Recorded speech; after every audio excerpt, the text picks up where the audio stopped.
आइए आज हम जानेंगे कि बाइबल हमें व्यभिचार के बारे में क्या बताती है। पुराने नियम निर्गमन 20 अध्याय उसका 14 आयत हमें इस प्रकार से बताता है कि तू व्यभिचार न करना, यह 10 आज्ञाओं में से एक है। यह दिखाता है कि व्यभिचार परमेश्वर की दृष्टि में गंभीर पाप है। नया नियम हमें बताता है कि मत्ती 5 अध्याय 27 आयत से लेकर 28 आयत में यीशु ने इस प्रकार से कहा, तुम सुन चुके हो कि कहा गया था तो व्यभिचार ना करना, परंतु मैं तुमसे यह कहता हूँ कि जो कोई किसी स्त्री को कामना की दृष्टि से देखता है वह अपने मन में पहले ही उसके साथ व्यभिचार कर चुका है। यानी केवल शारीरिक संबंध ही नहीं, मन की कामनाएं भी हमें व्यभिचार की ओर ले जाती है।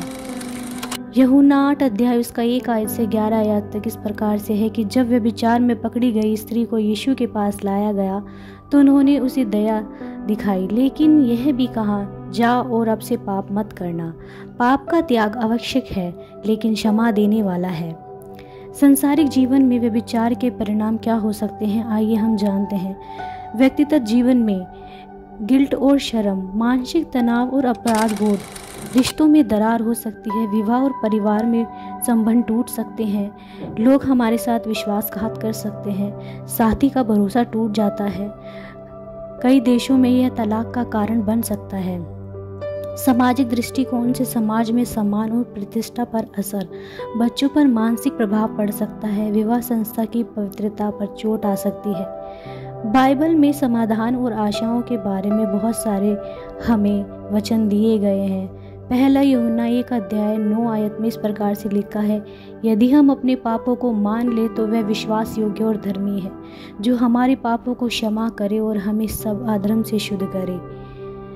पुण्य स्थापन का मार्ग, यदि कोई व्यक्ति पश्चाताप करता है तो वह परमेश्वर उसे क्षमा करता है और नया जीवन देता है। व्यभिचार केवल एक शारीरिक पाप नहीं है, ये आत्मा और मन का भी भ्रष्टाचार है। बाइबल हमें सिखाती है कि विवाह एक पवित्र बंधन है और उसे बनाए रखना परमेश्वर की इच्छा है। अगर कोई व्यक्ति इस पाप में गिर जाता है तो प्रभु यीशु में क्षमा और पुनर्स्थापन संभव है। जैसे कि हम एक कहानी को देखते हैं बाइबल में कि व्यभिचार में पकड़ी गई स्त्री, उस पर यीशु की करुणा और न्याय। एक दिन जब यीशु मसीह मंदिर में लोगों को शिक्षा दे रहे थे तब कुछ यहूदी धर्मगुरु, शास्त्री और फरीसी एक स्त्री को लाए जो व्यभिचार करते हुए पकड़ी गई। वे यीशु से बोले, गुरु, यह स्त्री व्यभिचार करते पकड़ी गई है। मूसा की व्यवस्था में हमें आज्ञा है कि ऐसी स्त्रियों को पथराव करके मारा डाला जाए, सो तू इस पर क्या कहता है। इसी प्रकार हमें बाइबल बताती है कि यूहन्ना 8 अध्याय उसका 4 आयत से 5 आयत में उनका उद्देश्य यीशु की परीक्षा लेना था।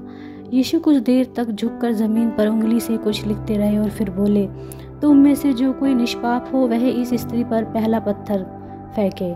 यह सुनकर सब लोग एक एक करके चले गए, कोई भी पत्थर नहीं फेंका, केवल यीशु और वह स्त्री रह गई। यीशु ने उस स्त्री से कहा, क्या किसी ने तुझ पर दोष नहीं लगाया। वह बोली, नहीं प्रभु। यीशु ने कहा, मैं भी तुझ पर दोष नहीं देता, जा और अब से पाप मत करना।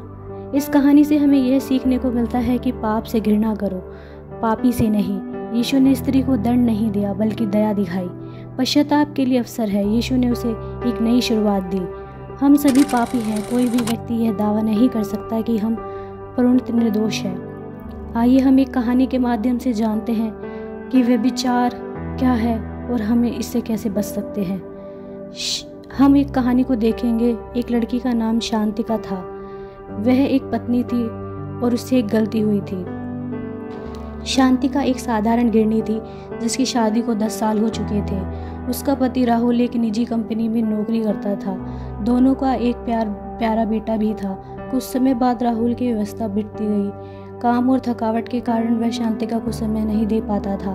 तन्हाई और अपेक्षा के कारण शांतिका की बातचीत एक पुराने मित्र से फिर से शुरू हो गई जो उसे भावनात्मक सहारा देता था।